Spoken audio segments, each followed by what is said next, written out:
The day I found out my girlfriend, Sarah, was cheating on me felt like a punch to the gut. We'd been together for 5 years, lived together for 3, and I was planning to propose. I thought we were happy. I guess I was the only one who thought that.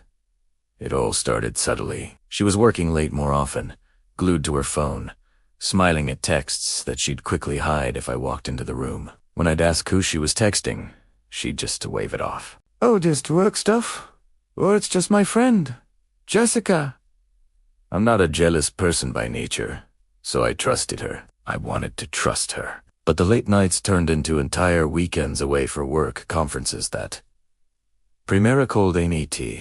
Find any information about online. The little red flags started piling up until they formed a giant, unmissable banner. The final confirmation came from a place I never expected.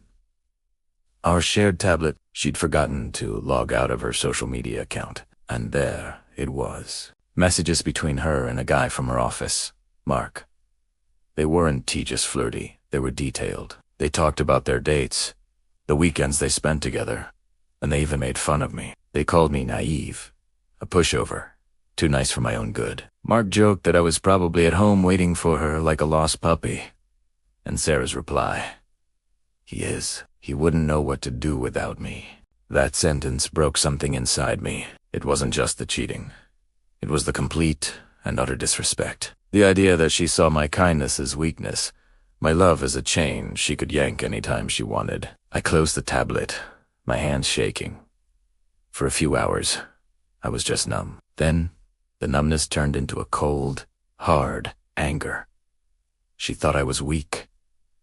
A pushover. Fine.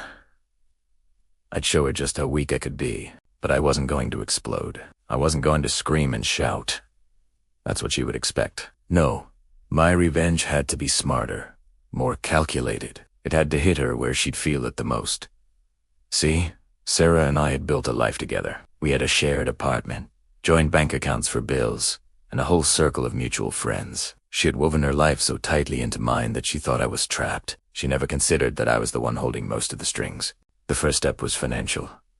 Our lease was in my name. The main savings account we used for our future was one I had opened before I even met her. I'd added her name for convenience, but I was the primary account holder. I spent the next week meticulously untangling our finances. I opened a new bank account and started transferring my salary there. I systematically moved my savings out of the joint account, leaving just enough to cover the next round of bills so she wouldn't get suspicious. I was calm, methodical. Every transfer felt like taking a piece of my power back. While I was doing this, I had to play the part of the oblivious, loving boyfriend. It was the hardest acting job of my life. I'd make her dinner, ask about her day, and listen to her lie straight to my face about how stressful work was. Inside I was seething, but on the outside I was the same old predictable guy she mocked in her texts. She had no idea she was living on borrowed time in what was soon to be my apartment again. The next phase involved our social circle.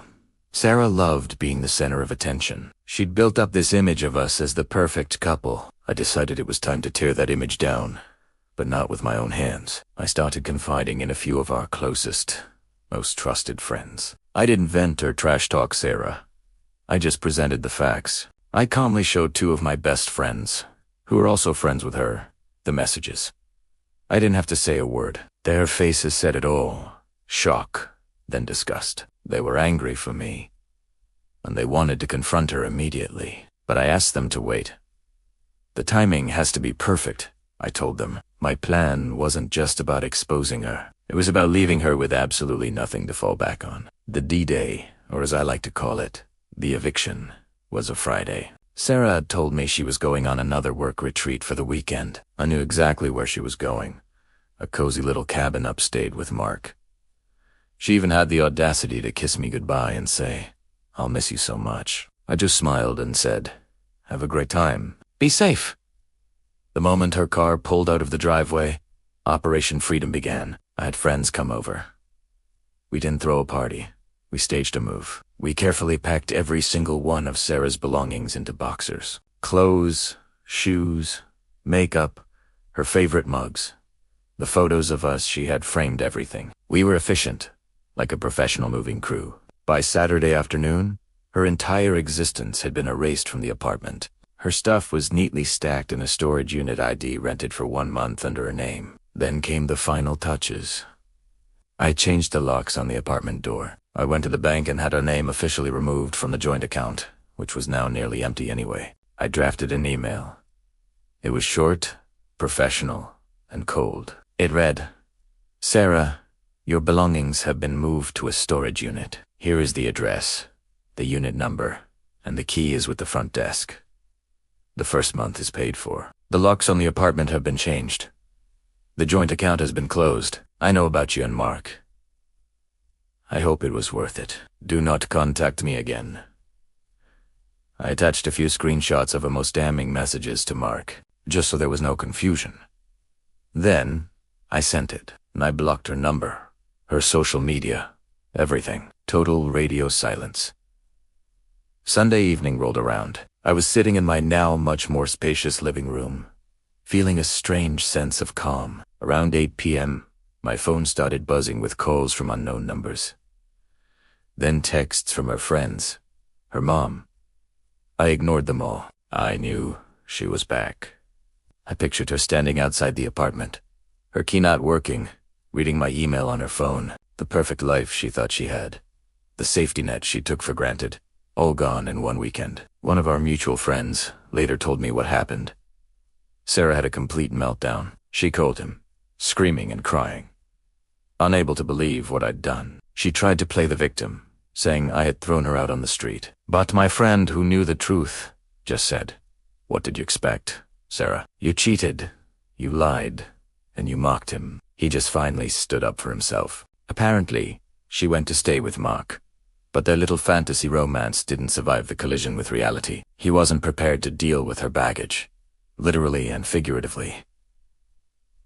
Their relationship imploded within a couple of weeks. She lost her perfect boyfriend, her home, and the respect of most of our friends in one fell swoop. They all saw her for who she was. She thought my kindness was weakness, but she was wrong. My kindness was a choice, and when she betrayed that choice, she discovered that the pushovers she made fun of had a backbone of steel. I didn't yell. I didn't cause a scene. I just quietly and completely removed her from my life, and that, I've found, is the most powerful revenge of all. It wasn't about hurting her. It was about reclaiming my life, my home, and my self-respect. And let me tell you, sleeping soundly in a bed I don't have to share with a liar is the best feeling in the world. Thanks for listening to my story. If you've been through something similar, know that you have the strength to rebuild. Don't forget to like this video and subscribe for more content. See you in the next one.